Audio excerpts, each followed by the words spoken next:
시간 우리에게 주시는 하나님의 말씀 로마서 4장 18절에서 24절 말씀입니다. 우리 다 함께 한 목소리로 받들어 읽도록 하겠습니다. 로마서 4장 18절에서 24절 말씀입니다. 함께 읽습니다. 아브라함이 바랄 수 없는 중에 바라고 믿었으니 이는 내 후손이 이같으리라 하신 말씀대로 많은 민족의 조상이 되게 하려 하심이라. 그가 100세나 되어 자기 몸이 죽은 것 같고 사라의 태가 죽은 것 같음을 알고도 믿음이 약하여지지 아니하고 믿음이 없어 하나님의 약속을 의심하지 않고 믿음으로 견고하여져서 하나님께 영광을 돌리며 약속하신 그것을 또한 능히 이루실 줄을 확신하였으니 그러므로 그것이 그에게 의로 여겨졌느니라. 그에게 의로 여겨졌다 기록된 것은 아브라함만 위한 것이 아니요 의로 여기심을 받을 우리도 위함이니 곧 예수 우리 주를 죽은 자 가운데서 살리신 이를 믿는 자니라. 아멘. 여러분, 우리가 살고 있는 환경은 참 다양합니다. 예를 들어 보면요, 어떤 땅은 아주 비옥한데 어떤 땅은 마치 모하비 사막처럼 다른 광야입니다. 어떤 곳은 쾌적한 기후인데 다른 곳은 그렇지 않습니다. 어떤 곳은 강과 호수가 많은데 또 다른 곳은 거의 없습니다. 어떤 곳은 끊임없이 지진에 시달려야 하고 다른 곳은 그런 것에 전혀 시달리지 않습니다. 몇 년 전에 우리 남가주에 있었던 교회 중에 아주 이상한 교회가 이 남가주에 곧 비곤이 온다는 예언의 말씀을 받고 교회가 통째로 동쪽으로 이사를 갔습니다. 그래서 그곳에서 토네이도를 만났다는 그런 소식을 들었습니다. 모든 것을 누가 그렇게 되도록 하셨습니까? 하나님이요. 우리 지난번 상록회 모임 때 이제 상록회에서 후원하는 우리 권홍양 선교사님, 아프리카 차드 그 지역 선교사님 위해서 이렇게 기도를 하는데 기도를 하면서 이제 제대로 이 차드를 살펴보게 된 거예요. 그러면서 야, 이곳에서 어떻게 사람이 사느냐? 먹을 것도 제대로 없고 그리고 물도 제대로 없고 사하라 사막 지역에서 그 모래바람 때문에 사람들이 폐질환이 걸려서 일찍 죽어요. 그런데 그곳에서 사람들이 그 험한 환경 속에서 살아가고 있는 모습을 봅니다. 동물의 세계도 그래요. 사자와 어린 양, 곰과 어린 염소. 오늘 아침에 여기 올라오기 직전에 뉴스를 열어본 건 아니고 제목만 살펴봤는데 제목만 봐도 무슨 이야기인 줄 알겠어요. 얼마 전에 해외 토픽에 호랑이하고 염소하고 같이 친구처럼 지낸다는 내용이었었는데 제목에 호랑이가 염소를 공격했대요. 이런 것도 참 뉴스가 돼요. 너무나 당연한데 2달 만에 같이 산 지 2달 만에 공격했다는 그런 내용이 해외 토픽에 떴습니다. 아마 호랑이를 공격했죠. 배우면 건드리지 않았겠죠. 사람 잘못이라고 제 생각에는 생각되는데 뉴스를 안 봐서 모르겠습니다. 나중에 보신 분이 저한테 카톡의 결과를 알려주세요. 또 뭐 코끼리와 쥐. 여러분, 코끼리의 천적이 쥐라고 하네요. 쥐가 발을 갉아먹으면 코끼리가 꼼짝을 못한답니다. 참 그렇게 큰 모든 동물이 무서워하는 동물이 가장 무서워하는 게 쥐랍니다. 그러고 보면 뭐 여러분이나 코끼리나 수준이 비슷하죠. 자, 또 노새와 당나귀는 일평생 죽을 때까지 멍에를 메고 노역을 합니다. 그런가 하면 사자나 호랑이는 맘대로 숲을 돌아다닙니다. 세상에 아름다운 것이 있는가 하면 추한 것이 있습니다. 힘이 무척 센 짐승이 있고 거의 무기력한 것들이 있습니다. 발 빠른 것들이 있는가 하면 기어다니기조차 힘겨운 것도 있습니다. 수백 년을 사는 게 있는가 하면 하루살이도 있습니다. 이 모든 것을 누가 이렇게 되게 하셨습니까? 하나님이요. 자, 이런 현상들에 대해서 여러분들은 어떤 느낌을 가지고 사십니까? 다양해서 좋지 않습니까? 다양하기 때문에 아름답지 않습니까? 그런데요, 만약에 나 자신이 추한 것, 무기력한 것, 노예에 시달리는 것, 몇 달밖에 살지 못하는 것, 기어다니기에도 힘겨운 것, 그게 나라면 그래도 좋습니까? 그래도 하나님을 찬양할 수 있습니까? 자, 하박국은 바로 이런 연약함의 경험 속에서 이런 노래를 부릅니다. 하박국 3장 17절부터입니다. 비록 무화과 나무가 무성하지 못하며 포도나무에 열매가 없으며 감람나무에 소출이 없으며 밭에 먹을 것이 없으며 우리의 양이 없으며 외양간에 소가 없을지라도 나는 여호와로 말미암아 즐거워하며 나의 구원의 하나님으로 말미암아 기뻐하리로다. 주 여호와는 나의 힘이시라. 여러분, 우리가 가꾸는 농작물이 많은 종류가 있는데 그 중에 무화과 나무 한 종류만 무성하지 못하다면 괜찮아요. 그런데 내가 가꾸는 그 모든 것들이 무화과 나무는 무성하지 못하고 포도나무는 열매가 없고 올리브 나무는 소출이 없고 밭에는 채소가 없고 우리에는 양이 없고 외양간에는 소가 없고 이 모든 일이 동시에 일어나요. 그때도 나는 여호와 하나님을 인해서 즐거워하고 나의 구원의 하나님을 인해서 기뻐할 수 있겠습니까? 이 극심한 어려움의 때에도 확신 있게 주 여호와는 나의 힘이시라 외칠 수 있겠습니까? 오늘 말씀에 나오는 아브라함이라는 이름은 아주 유명하죠. 저도 교회 다니지 않았기 때문에 아브라함이 누군지 몰랐어요. 그래도 이 이름은 알았어요. 왜냐하면 아브라함 링컨. 그래서 이름은 알았어요. 서양 사람들 가운데 아브라함이라는 이름 많이 가지고 있죠. 여러분들 중에서 혹시 아브라함 있으십니까? 영어 이름으로? 우리 교회는 한 분도 없네요. 자식을 낳으면 아브라함 이름 한 사람 주시기 바랍니다. 아브라함은 세계 주요 종교 가운데에서 우리 기독교뿐만 아니라 이슬람교, 유대교에서도 자기들의 조상으로 삼고 있습니다. 그런데요, 이 아브라함은 사실은 자격이 없는 사람이었어요. 아브라함의 아버지는 데라라고 하는데 우상 만드는 걸 직업으로 하고 있었죠. 그래서 아브라함도 원래부터 믿는 사람이 아니었어요. 아브라함은 보태장아찌가 아니었어요. 아브라함은 우상을 만들고 섬기는 아버지의 영향력 아래에서 살았어요. 그러니까 아브라함의 젊은 시절에 아브라함도 아버지를 도와서 우상을 만들기도 했고 섬기기도 했고 또 그 우상을 이제 주문한 사람에게 가져다 주는 딜리버리맨도 했을 거예요. 하나님이 하늘에서 땅을 내려다보면서 땅 아래에서 구원을 받을 만큼 충분한 자격이 있는 착하고 훌륭한 사람이 있는지를 두루 살펴보시다가 아브라함을 발견한 것이 아니에요.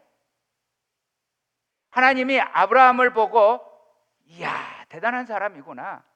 이 부패하고 죄악된 인류 가운데에서 그 마음의 생각과 계획이 항상 악할 뿐인 사람들 가운데에서 정말 나를 섬기기를 원하는 그 한 사람을 내가 찾아냈구나. 바로 너 아브라함이구나. 이렇게 아브라함을 택하지 않았어요. 여러분 착각하지 마세요. 아브라함 그런 사람 아니었어요. 메소포타미아 문명 지역에서 살고 있었던 수많은 사람들 가운데 지극히 평범했던 한 사람, 똑같이 먹고 똑같이 생각하고 똑같이 자고 심지어는 똑같이 우상을 섬기던 그 사람, 그 아브라함을 하나님이 선택하셨어요.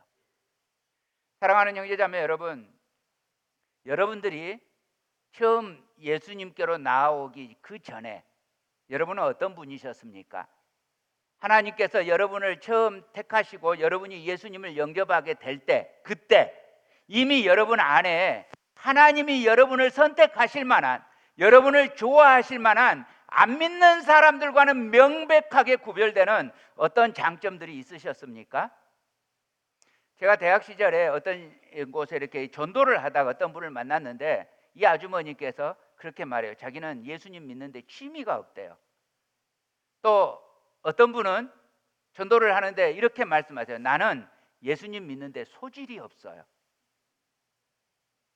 여러분, 예수님 믿는데 취미가 없고 소질이 없는 사람 하면 저도 1등이었어요. 처음에 교회에 갔는데 왜 그렇게 졸린지, 그렇게 내가 잘 조는 사람이 아닌데 졸려요. 예배 시간 중에서 가장 나에게 고마운 시간이 기도 시간이었어요. 그 시간은 대놓고 잠들어도 괜찮으니까. 그리고 참 어려운 시간이 사도신경 하는 시간이었어요. 사도신경 외울 줄을 모르는데 다들 너무 잘 외우시잖아요. 그래서 그 시간에 사도신경을 외우고 있으면 저는 나만 바보 된 느낌이에요. 다 너무 잘 외우시니까. 아니, 이렇게 못 외우고 있으면 찬송가를 펴주면서 여기 나왔다고 말이라도 해주면 어디 덧납니까? 아무도 안 가르쳐줘요. 한 1년 이상을 다니고 나니까 우연히 찬송가 보다가 봤어요. 여러분, 혹시 주변에 사도신경 주기도문 모르는 사람 있으면 좀 가르쳐 주세요. 여기 있다고. 어떤 분이 왜 저희 교회는 사도신경을 안 하느냐고 해요. 아니에요, 저희 교회 사도신경 날마다 합니다. 주일날만 빼놓고. 새벽 예배마다 사도신경 암송합니다. 근데 왜 주일 예배에선 사도신경을 안 하느냐? 저 같은 사람이 왔다가 교회 다시는 안 올까 봐. 사도신경이라고 하는 시험에 걸려가지고 처음에 나오시면 예수님 안 믿는 사람이잖아요. 예수님 안 믿는 사람이 여기 왔다가 바보처럼 자기 여겨져 가지고 다시는 교회 문턱도 안 밟을까 봐. 그래서 주일날 예수님 안 믿는 사람들도 오세요라는 의미로 사도신경 안 합니다. 그리고 찬송가만 안 부르는 이유도 같은 이유예요. 제가 교회에서 처음 그렇게 다니는데 찬송가를 부르는데 그때도 이 찬송가 곡이 나에게 낯설어요. 왜냐하면 제가 부르던 노래는 낙엽 지던 그 숲속에 이런 수준인데 이상한 노래를 부르는 거예요. 곡조가 낯설어요. 그래서 최대한 곡조가, 세상의 곡조가 그래도 좀 친숙한 노래가 이 CCM 계열이어서, 그래서 우리는 주일 예배에 이 안 믿는 사람 친화적인 찬양을 하려고 노력하고 있는 겁니다. 사실은 저도 찬송가가 CCM보다 훨씬 익숙해요. 그것도 우리 CCM 노래를 부르면서 가끔 어려운 노래 하나씩 하잖아요. 그러면 힘들잖아요. 그런데요, 여러분, 교회 오래 다닌 내가 모르는 노래가 나와서 힘들 때, 그때 여러분 교회에 처음 나와서 혹은 나온 지 얼마 안 돼서 부르는 노래마다 힘들 우리 주변에 이제 막 예수님 믿게 되거나 교회에 다니게 된 그 사람들의 마음을 생각하세요. 그러면 그때는 수준이 같아지잖아요. 그러면 내가 새신자와 수준이 같아졌을 때 여러분, 내가 처음 예수님 믿었던 그때의 초심으로 돌아가시기 바랍니다. 왜 모르는 노래 트느냐고 너무 성질 내지 마시기 바랍니다.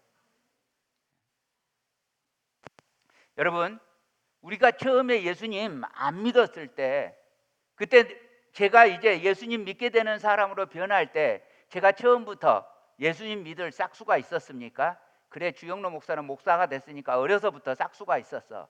천만의 말씀 만만의 콩떡입니다. 저 어린 시절에부터 로망이 있었는데, 이 이야기 이제 앞으로 96번 하면 100번입니다. 어른이 되면 담배를 피우면서 연기를, 도난 연기를 뽁뽁뽁 해보고 싶었습니다. 그리고 대학에 들어가면 그 여자 파트너랑 함께 대학에서 하는 페스티벌에 꼭 참석해보고 싶었습니다. 그렇게 주구장창 브루스만 치는 줄 몰랐어요. 제가 대학 들어갈 때 페스티벌이 주구장창 이 브루스만 치는데, 와, 기대하던 그 모임에 어머니한테 파트너 좀 소개해달래 가지고 어머니 친구 딸을 데리고 갔는데, 와, 얼마나 낯뜨거운지. 그래도 거기 속에 끼려고 그 자매가 아니죠. 그 아가씨라고 해야 되나요? 뭐라고 해야 되나요? 우리도 나가서 브루스 치자 했다가 평생 플레이보이로 낙인 찍혀가지고 바로 채웠던 경험이 있습니다. 제 힘으로 그때는 행복해지려고 했었어요. 하나님의 힘과 하나님의 능력 알지도 못했기 때문에 자기 능력으로 스스로 해결해 보려고 애썼어요. 이것이 구원의 길을 주신 하나님을 거부하고 하나님께 대한 반역이라는 걸 당연히 몰랐어요. 내 힘으로 살아가는 것이 당연하다고 여겼어요. 하나님은 이런 경건하지 않은 사람을 사랑하시고 구원의 역사를 이루어 주셨어요. 가만히 있어봐. 옛날 이야기하면서 이 이야기까지 안 하면 이건 죄를 짓는 거라는 생각이 드네요. 그때 로망 중에 하나가 미성년자 관람불가 영화를 꼭 보는 거였습니다. 그런데 그 전에 예수님 믿어서 다른 건 다 안 하게 되었는데, 그런데 미성년자 관람불가 영화는 보러 갔어요. 존재적인 죄인이라는 것을 증명한 거죠. 안 가야 된다는 거 알면서도 너무나 그 야한 영화가 궁금해서 가서 봤어요. 여기까지 고백해야 제대로 고백하는 거라는 생각이 들어서 고백을 합니다. 사람들은 우리가 구원을 얻는 것이 행위에 있는 것이 아니라 은혜를 믿는 믿음에 달려 있다는 걸 잘 이해 못해요. 내가 행위가 아니고 은혜로 구원받는다는 것을 양심이 불량한 것으로 이해해요. 행동 없이 그냥 용서를 받는다, 그냥 구원을 받는다, 비양심적이라는 거예요. 근데 여러분 한번 이렇게 생각해 보십시다. 제가요 아주 치명적인 병에 걸렸어요. 그런데 이 병에 나을 수 있는 특효약이 있었어요. 개구충제가 아닌데 특효약이에요. 근데 너무 비싸요. 내 돈으로 도저히 살 수 없는 약이에요. 그런데 의사가 이 시험용으로 사람을 이렇게 해서 케이스를 연구할 수 있으니까 그 약을 공짜로 주겠다고 했어요. 제가 대답합니다. 제가 지금까지 평생 공짜를 바라지도 않고 공짜를 주지도 않고 참 평생 양심적으로 살아왔습니다. 그러므로 저는 공짜는 싫습니다. 그럴 수 없습니다. 라고 거절해서 꼴깍하고 죽었어요. 여러분, 이럴 사람이 있습니까? 내 자격이 없어도, 내 자격이 부족해도 하나님이 나를 택해 주시고 나를 구원해 주셨습니다. 이것이 감격입니다. 근데 여러분, 이 하나님의 구원의 은혜의 약속을 의심하는 사람은 이 감격을 누릴 수가 없어요. 구원 받았으면서도 심지어 이 하나님의 능력을 누리지 못하고 교회에 다닌 지 참 오래됐는데 실패하고 무기력한 삶을 살아가요. 그 이유가 뭐예요? 하나님의 약속, 내 약속으로 받아들이지를 못했어요. 제가 미국에 오기 전에 한국에서 이 전도사 생활을 할 때 그때 그 교회에 역사책을 제가 쓰도록 목사님께서 오더를 내리셔서 그 역사책을 쓰기 위해서, 교회 역사책을 쓰기 위해서 교인들을 이제 인터뷰하고 다녔어요. 그래서 교회의 모든 비하인드 스토리를 다 들었고, 심지어 그 교회에 그때 20년이 되었는데 그 20년 된 그 교회 누구보다도 제가 다 들었어요. 그래서 나중에 책을 썼는데 그 들은 이야기를 다 쓸 수가 없었어요. 그런데 못 썼던 슬픈 이야기 중에 한 이야기를 전해드립니다. 그 교회가 동부 이촌동에 있었어요. 그래서 교인들이 다들 제법 잘 살았어요. 근데 1970년대 말에 동부 이촌동, 이제 막 그 70년대 그쪽이 개발되어서 한강 아파트가 생기고, 그리고 얼마 안 있어서 10층이 넘는 고층 아파트가 그곳에 생겼어요. 그리고 그곳에 사람들이 입주해서 사는데 이 권사님이 그곳에 살아요. 고층 아파트에. 그래서 동부 이촌동에서도 그 당시 잘 살던 사람이었어요. 그 당시까지 아직 저기 서빙고동에 신동 아파트가 없을 때 이야기입니다. 압구정동에 현대 아파트 없을 때 이야기입니다. 그런데 이분이 테니스를 치다가 허리가 삐끗해가지고 디스크에 걸렸어요. 이걸 수술하는데 1970년대 말이어서 이 수술하는 기술이 아직 발달 못했는지 더 문제가 생겨서 아예 제대로 걷지도 못하게 돼버렸어요. 그래서 그 고층 아파트에 이제 누워서 지냅니다. 이제 이 친구 권사님들이 신방을 갔어요. 그러면서 열심히 찬송하고 기도하면서 주님 살려주세요, 낫게 해주세요 하고 기도를 하는데, 기도 딱 끝나고 이제 이렇게 교제하는 시간에 이분이 자기는 나을 수 없다는 거예요. 그러니까 이제 친구 권사님들이 무슨 말이냐, 우리 주님은 능치 못하실 일이 없다 하면서 권하는데 아니래요. 자기는 못 낫는데요. 이게 제가 지금 인터뷰할 때 들었던 이야기예요.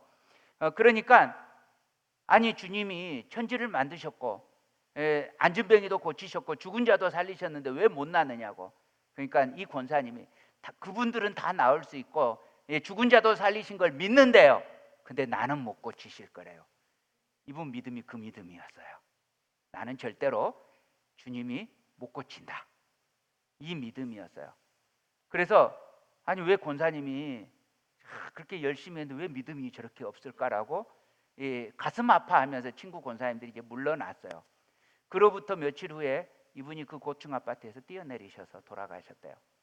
그래서 그 이야기를 제게 해주시면서 참 우리가 그렇게 믿음 좋은 줄 알았는데 결정적인 상황에 믿음 없는 사람 이야기로 그분 이야기를 해주시는 것을 들었어요. 여러분, 하나님의 약속을 받을 만한 자격은 절대 내 힘으로는 불가능해요. 근데요, 믿기만 하면 구원을 주세요. 자, 따라서 하시기 바랍니다. 믿으면 주신다. 자, 이 사실을 믿고 약하여지지 않고 견고한 사람이 주님 안의 행복과 감격을 누릴 수 있습니다. 로마서 5장 1, 2절 우리 함께 읽겠습니다. 시작. 그러므로 우리가 믿음으로 의롭다 하심을 받았으니 우리 주 예수 그리스도로 말미암아 하나님과 화평을 누리자. 또한 그로 말미암아 우리가 믿음으로서 있는 이 은혜에 들어감을 얻었으며 하나님의 영광을 바라고 즐거워하느니라. 여러분, 그리스도로 말미암아 화평을 누리십시오. 약속을 의심하지 마시고 믿음으로 말미암아 즐거워하십시오. 여러분, 아브라함 역시요, 우리와 별로 다를 바가 없어요. 믿음이 연약했습니다. 처음에 하나님께서 아브라함에게 언약하시죠. 지난주에 살펴봤죠. 창세기 12장 2절입니다. 내가 너로 큰 민족을 이루고 내게 복을 주어 내 이름을 창대하게 하리니 너는 복이 될지라. 하나님께서 아브라함에게 큰 민족을 이루겠다고 하셨어요. 그리고 아브라함이 이 하나님의 언약의 말씀을 따라서 메소포타미아에서 하란을 걸쳐서 가나안 땅에 들어오게 됩니다. 그런데요, 우리가 보통 이 부분에서 하나님 이 말씀 이 부분에서 목사님들이 설교하실 때 이렇게 믿음으로 아브라함은 본토 친척 아비집을 떠나서 갔다라고 설교하십니다. 그런데요, 사실은 하나님 입장에서는 이 아브라함의 여정이 되게 속 터지는 여행이었어요. 자, 메소포타미아에서 갈대아 우르 땅에서 하나님이 부를 때 엄청 놀랐어요. 하나님이라는 만왕의 왕 만주의 주를 만나게 되니까 이 들었던 아브라함을 물론이고 가족들이 통째로 놀랐어요. 그래서 우산 장사하던 데라가 그 모든 걸 집어치우고 야 우리 가자, 안 갔다가는 큰일 나겠다. 그래서 데라가 이끌고 모두 다 갔어요. 그렇게 해서 하란 땅까지 왔습니다. 하란에서 더 이상 데라가 가지 않고 지체합니다. 데라라는 이름의 뜻이 지체입니다. 지체. 머물러 버려요. 그리고 그곳에서 아직 젊은 시절에 아브라함이 왔었는데 거기서 나이 들도록 사업하면서 삽니다. 양치면서 아주 부자가 됩니다. 하란에서. 그리고 데라가 죽습니다. 데라가 죽고 나서 하나님이 다시 나타나세요. 그게 이제 창세기 12장 1절부터 3절이라고 그랬죠. 그리고 이제 아브라함이 내려옵니다. 하나님이 얼마나 애가 타셨는지 성경에 이렇게 기록합니다. 5절 말씀입니다. 아브라함이 그의 아내 사레와 조카 롯과 하란에서 모은 모든 소유와 얻은 사람들을 이끌고, 물론 이 메소포타미아에서 몇 살에 떠났는지 성경은 안 나와요. 그런데 하란에서 이 양떼를 키워서 소유와 사람들을 얻을 만큼, 부자가 될 만큼 그렇게 살았어요.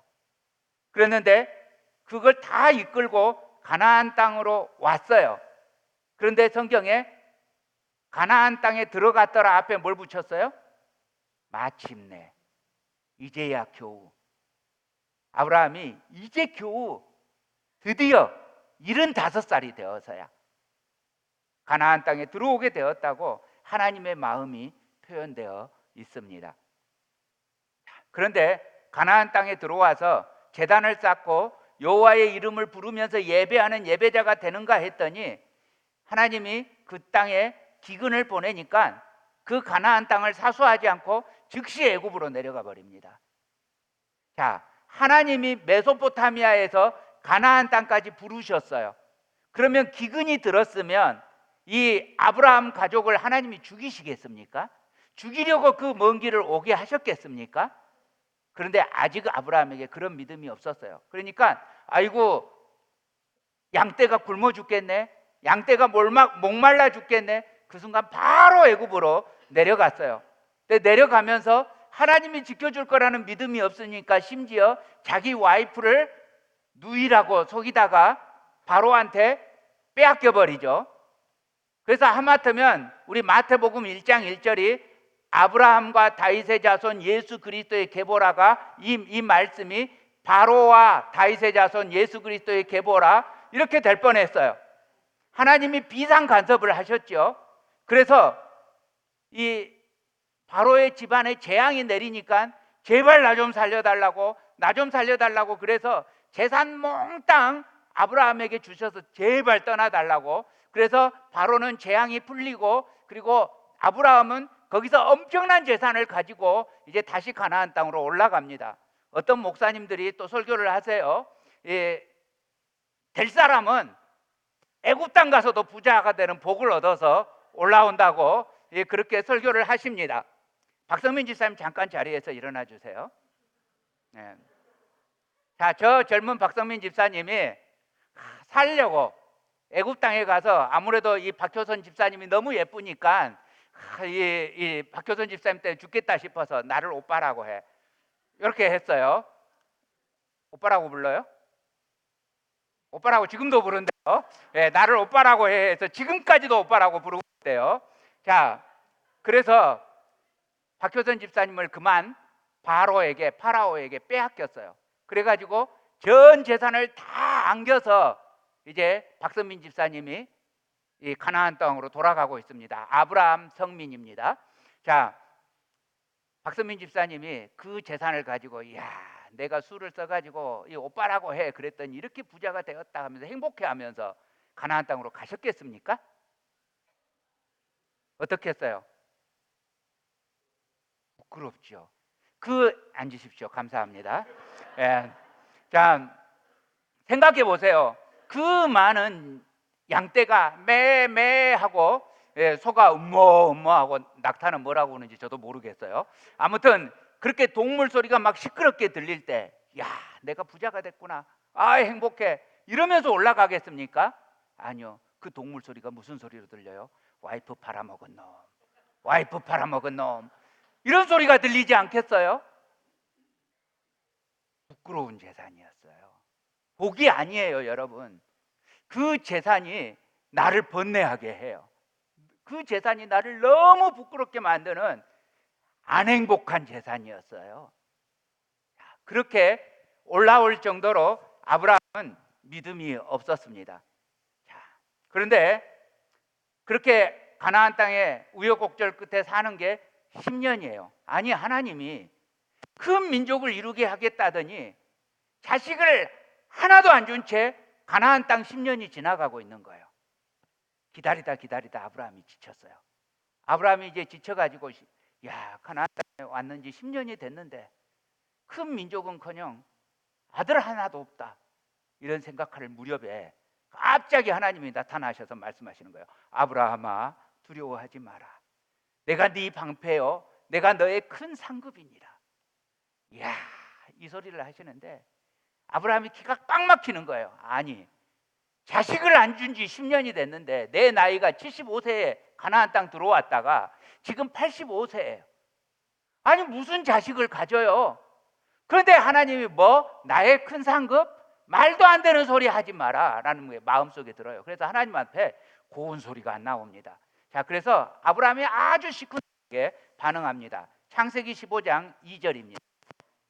아브라함이 이르되 주 여호와여, 무엇을 내게 주시려 하나이까? 나 자식이 없는데 나의 상속자는 어차피 하나님 안 주실 거 그냥 여기 내 종 다메섹 사람 엘리에셀입니다. 그리고 이렇게 말하고 나서도 아브라함이 속에 분이 안 풀려요. 또 말합니다. 3절에서 아브라함이 또 이르시되 주께서 내게 씨를 주지 아니하셨으니 내 집에서 길린 자가 내 상속자가 될 것이니이다. 이 구절은 이런 식으로 읽어야 돼요. 그때 하나님께서 이 툴툴거리는 아브라함에게 뭐라고 말씀하십니까? 4절입니다. 여호와의 말씀이 그에게 임하여 이르시되 그 사람이 네 상속자가 아니라 네 몸에서 날 자가 네 상속자가 되리라. 그리고 아브라함, 너 정신 차려. 너 나와. 밖에 나와. 우리 보통 밖에 나오면 이제 한 대 맞는 거죠. 밖에 나와 하고 하나님이 끌고 나오십니다. 자, 하늘을 봐. 별이 보이냐? 예, 보입니다. 자, 하늘의 별 몇 개인지 쉬어봐. 하나님, 너무 많잖아요. 어떻게 쉬어요? 그래, 셀 수 없지. 이 하늘의 별처럼 네 자손이 그렇게 많을 거라니까. 여기에서 아브라함이 정신이 번쩍 듭니다. 그래서 6절에서 아브라함이 믿음으로 반응합니다. 아브라함이 여호와를 믿으니, 하늘의 별같이 많을 거라는 그 말씀을 믿으니 여호와께서 이를 그의 의로 여기시고. 여러분, 이렇게 믿음 없이, 글쎄 믿음 없었다고 표현하기에 우리 너무 동병상련 아니에요? 우리도 10년 기다렸는데 자식 안 줘요. 하나님이 약속해놓고. 그러면 믿음이 있겠습니까? 아브라함도 그랬어요. 그런데 하나님이 이렇게 말했다고 그래도 믿어주는 아브라함이 하나님 보시기에 예뻤어요. 그래서 하나님은 이 아브라함만 기억해요. 제가 어린 시절부터 그 부모님 앞에서 잘못한 일이 많았겠습니까? 적었겠습니까? 많아요. 아주 많아요. 그래서 이 어린 시절부터 술에 취해서 비틀비틀 걸어 다녔던 적도 있었고, 우리 어머님 말씀에 초등학교 때부터 얼굴 빨개져 가지고 비틀거리면서 돌아다닌 일이 아주 많았대요. 제가 술을 중학교 2학년 때 끊었거든요. 이렇게 아주 이 어머니에게 잘못한 일이 많은데 저희 어머니에게는요, 제가 잘못한 일이 기억이 없으세요. 그리고 제가 잘한 일, 예쁘게 했던 일만 기억하고 계시더라고요. 나는 지금도 어머니께 되게 죄책감 드는 일 많아요. 어린 시절에 50원짜리 훔쳤던 것부터, 50원이 작은 돈이 아니었습니다. 제 6살 때 종이돈이었어요. 그리고 번데기를 10원어치 먹으면 배가 불러서 못 먹을 정도로 먹었습니다. 번데기 20원어치를 그 50원으로 훔쳤던 돈으로 20원어치 사서 먹었는데 너무 배가 불러서 친구 3명하고 4명이서 먹다 못 먹었던 기억이 있습니다. 꽈배기가 1원에 2개였습니다. 그 시절 이야기입니다. 그렇게 잘못했던 일 투성이로 기억하는데 어머니는 사랑하는 아들이기 때문에 정말로 진짜로 좋은 일만 기억하시더라고요. 근데 우리 주님이 그러세요. 이 아브라함에게 이 믿음 있는 장면만 기록해서 이것을 나중에 로마서에다가, 나중에 히브리서 11장에다가 다시 기록해 두세요. 여러분, 우리 주님은 사랑이 많으십니다. 나는 우리 주님께 잘못한 것 투성이로 기억하고 계시는데 우리 주님은 여러분이 예쁘게 굴고 지금 이곳에서 이렇게 예배하고 있는 사랑스러운 여러분만 기억하신다는 것을 믿으시기 바랍니다. 자, 이제 이렇게 하나님께서 너 너무 이쁘다, 자, 이러셨으면 이제야말로 자식 주셔야 되잖아요. 그런데 이게 85살에 벌어진 일인데 암만 가도 자식은 안 생겨요. 그러다 결국 와이프 사라가 그러지 말고 여보, 하나님도 우리 나이 생각해봐. 당신 나이가 지금 85이야. 나 지금 월경이 끊어진 지 오래됐어. 우리가 무슨 자식을 가져? 안 그래요, 장모님? 장모님 연세에 어떻게 아기를 낳느냐고요. 예. 그래서 그러지 말고 여보, 여기 계집종 하갈에게 들어가. 그래서 하갈에게 들어가서 이스마엘을 낳습니다. 아니, 자식 주시겠다는 하나님은 이런 일이 벌어질 동안 소식이 없으세요. 아기를 낳았는데 하나님이 나타나셔가지고 그래, 사실은 내가 말은 했지만 뻥이었어. 너한테 내가 자식을 주긴 줘야 되는데 나도 참 고민이 많았다. 네 참 알아서 잘했다. 이렇게 말씀하지도 않으시고 소식이 없으세요. 그러고 한 해 두 해 흘러가더니 13해가 흘러갑니다. 이 아브라함의 나이가 99세가 되었어요. 그때야 하나님이 나타나십니다. 창세기 17장 1절입니다. 아브라함이 99세 여호와께서 아브라함에게 나타나서 그에게 이르시되 나는 전능한 하나님이라. 너는 네 앞에서 행하여 완전하라. 아니, 자식도 안 주시고는 하시는 말씀이 나는 전능한 하나님이니라. 너는 내 앞에서 완전하게 행해라. 너 믿고 기다렸어야지. 아니, 지금 와서 99세, 86세도 늦었는데 99세에 너 왜 말 안 듣고 네 맘대로 해? 이러시는 거예요. 너무 쩌렁쩌렁 하나님이 이렇게 야단을 치시니까 아브라함이 오금이 저렸어요. 근데 하나님이 여기서 다시 언약을 내리시는데 4절 5절입니다. 보라, 내 언약이 너와 함께 있으니 너는 여러 민족의 아버지가 될지라. 이제 겨우 소실 앞에 아들 하나 낳았고 99세인데 여러 민족의 아버지가 될지라. 이제 후로는 네 이름을 아브라함이라 하지 아니하고 아브라함이라 하리니 이는 내가 너를 여러 민족의 아버지가 되게 할 것이라. 여기서 아브라함이라는 이름은 존귀한 아버지라는 뜻이에요. 그런데 아브라함이라는 이름은 많은 무리의 아버지라는 뜻이에요. 아니, 이스마엘을 하나님이 그 이스마엘에게는 약속이 없다고, 이스마엘은 아들로 인정하지 않으신다고 하면 지금 아브라함에게는 아들이 하나도 없어요. 그런데 아브라함이 하나님을 만나고 오더니 사람들 다 불러 모아가지고 집에 있는 모든 하인들 다 불러가지고 자, 이제부터 내 이름은 아브라함 아니다, 아브라함이다. 많은 사람들의 아버지다. 내 아내 이름은 사레가 아니고 사라다. 많은 사람들의 어머니다. 지금부터 그렇게 불러. 자, 강 목사님, 내 이름 불러보세요. 그러니까 강 목사님이 쭈뼛쭈뼛 했겠죠. 아무리 부르라고 해도 어떻게 아브라함이라고 부릅니까? 아닌데, 지금 자식이 없는데 어떻게 아이고 많은 민족의 아버지 이렇게 부릅니까? 그래서 시키니까 강 목사님이 할 수 없어서, 안 그러면 모가지가 날아갈 것 같아서, 그래서 많은 민족의 아버지요 이렇게 불러요. 근데 그 말을 듣는 모든 하인들이 뭐라고 생각해요? 드디어 자식이 없더니 100세가 가까워지니까 치매가 내려왔구나, 이런 생각할 거 아닙니까? 근데 여러분, 이 순간에 아브라함이 이 부끄러움을 무릅쓰고, 그렇잖아요. 이게 얼마나 대단한 용기입니까? 모든 사람이 마음속으로 놀리고 조롱하고 그럴 걸 예상하면서도 하나님이 시키니까 합니다.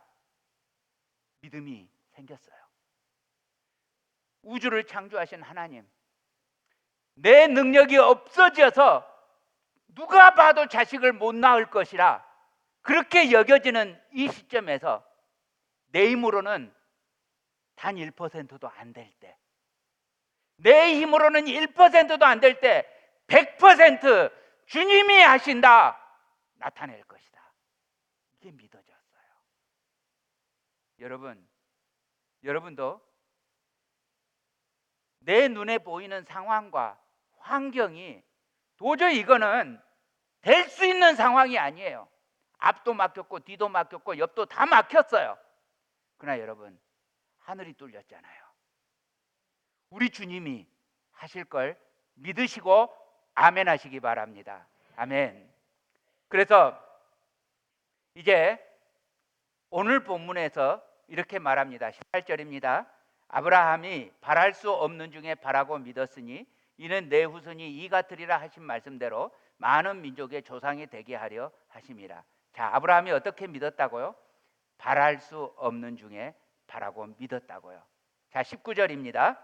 그가 백세나 되어 자기 몸이 죽은 것 같고 사라의 태가 죽은 것 같음을 알고도 믿음이 약하여지지 아니하고, 그래서 믿음이 약하여지지 않았다 이 말은 내가 너무 나이 들어서 가능성이 1%도 없다, 사라가 월경이 끊긴 지 이미 오래되었다, 이것을 경우의 수로 고려하지 않았다고요. 하나님께서 말씀하시니까 지금 내 현실이 어떤지는 상관하지 않았다고요. 하나님이 약속하시니까 믿었다고요. 여러분, 하나님이 약속하셨으면 내 눈에 지금 보이는 현실이 중요하지 않다고요. 내 눈에 보이는 현실이 아무리 낭망이 되고 도저히 안 될 것 같아도 하나님이 약속하셨다면 된다고요. 지금 우리 캘리포니아를 비롯한 미국은 점점 불신의 세계로 들어가고 있습니다. 세계는 아직도 악이 가득하고 도무지 안 될 것 같습니다. 많은 교회가 하나님의 말씀을 믿지 않고 배교의 세계로 들어가고 있습니다. 도저히 내 눈으로 보기에는 좋아지는 것이 아니라 점점 나빠지는 것으로 보입니다. 그러나 하나님께서 요한계시록에 분명히 약속하셨기에 하나님 나라의 부흥과 성교 완성의 그날은 반드시 올 것입니다. 우리 다 함께 로마서 4장 20절에서 21절 함께 읽겠습니다. 시작. 믿음이 없어 하나님의 약속을 의심하지 않고 믿음으로 견고하여져서 하나님께 영광을 돌리며 약속하신 그것을 또한 능히 이루실 줄을 확신하였으니. 여러분, 믿음이 이것입니다. 내 눈에 보이는 것은 믿음이 아닙니다. 그것은 상식입니다. 그러나 상식을 넘어서서 내 눈에 보이지 않아도, 내 눈에 보이는 것이 전혀 다른 것이어도 하나님께서 죽은 자를 살리시고 없는 것을 있는 것처럼 부르시는 분이라는 그것을 믿는 것, 이것이 믿음입니다.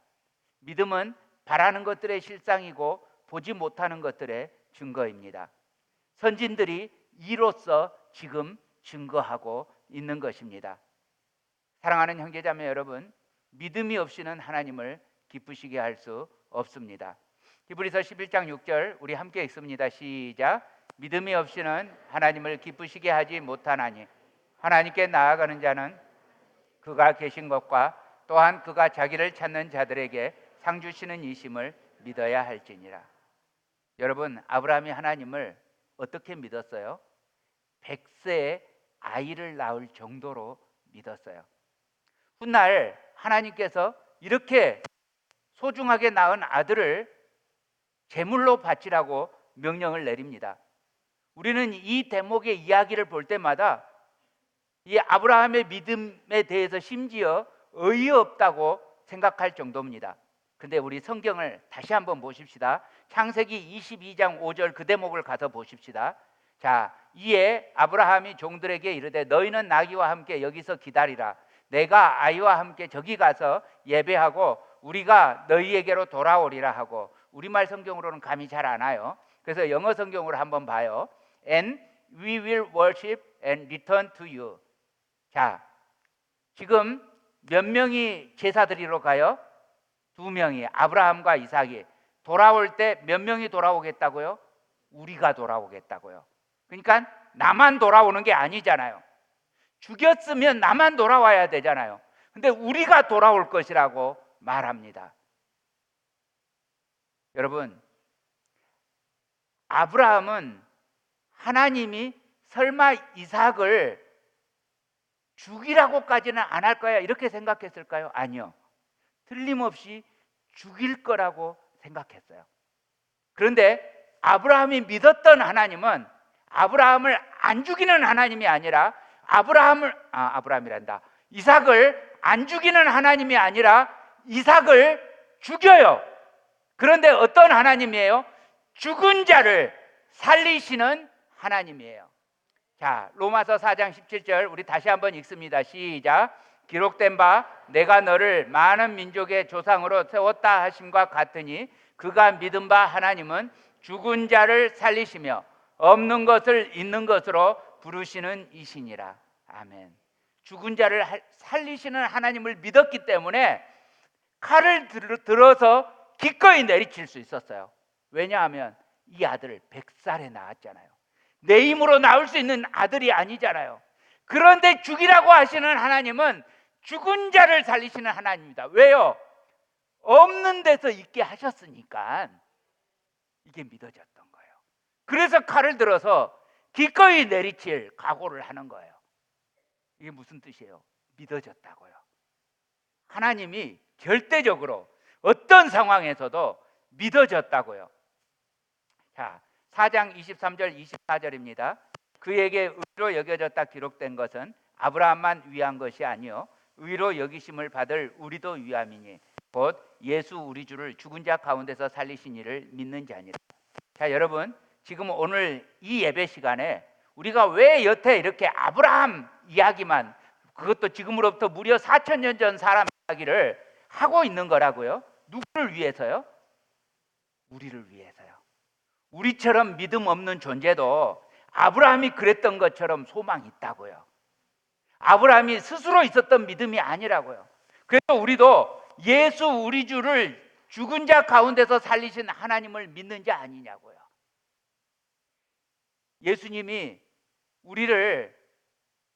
예수님이 범죄함을 위해서 자기를 내어주심으로 우리를 의롭다 하게 하기 위해서 다시 살아나셔서 부활의 첫 소망이 되었기 때문에 우리도 죽은 자 가운데서 다시 살 줄로 믿기 때문에 지금 이 자리에 있는 거 아니냐고요. 우리가 다시 살 줄로 믿는다면 그 무엇이 안 믿어지느냐고요. 그러므로 여러분, 우리가 믿으니 하나님께서 아브라함에게 그랬던 것처럼 우리에게도 의로 여겨 주실 것이라고요. 사랑하는 형제자매 여러분, 그러므로 아브라함처럼 믿음을 굳게 하시기를 축원합니다. 십자가 예수님 의지에서 죽은 자를 살리시는 이 부활의 소망, 이 소망 꼭 붙잡는 그 믿음으로 살아가시기를 축복합니다. 그래서 여러분, 지금 내 눈에 보이는 비관적인 상황, 내 눈에 보이는 앞이 보이지 않은 죽을 때까지 풀리지 않을 것처럼 여겨지는 그런 아버지, 그런 상황에서도 주님이 나의 소망입니다. 십자가가 내 소망입니다. 주님이 하십니다. 주님 최선입니다. 믿음으로 서시는 믿음의 백성 되시기를 우리 주님 이름으로 축복합니다. 기도하겠습니다.